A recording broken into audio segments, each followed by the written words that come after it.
mana shu elektromobilni minib uyga bugun borib prezident sovg'asi deb aytsangiz men sizdan minnatdor bo'lardim. Ben en eski rabarçılardan bitti o'zim. 1955 yıl 15 Mart'ta Ankara'dan gelip doğru Ukrayna'ya geldim. Instagram'da plakatça koydum. Tam Ekim'in 3. yıl 10. Ağustos'ta işledim. Çok işleyenlerden eskiden o kadar bitti o'zim. Xudoga shukr men hala yaxshi. Parvardigordan Alloh tilaymanki sizga ham meni yoshimni bersin. Baxmat bo'ling.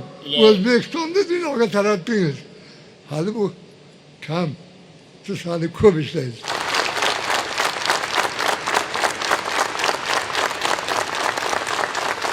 Ilohim niyatlaringiz ijobat bo'lsin.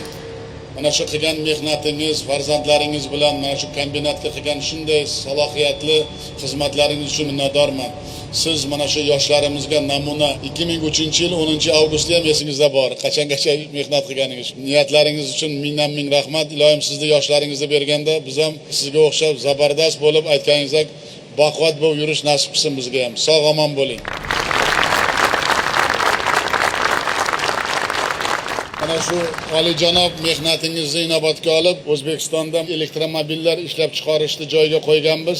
Men niyat qildim, mana shu elektromobilni minib uyga bugun borib prezident sovg'asi deb aytsangiz men sizdan minnatdor bo'lardim.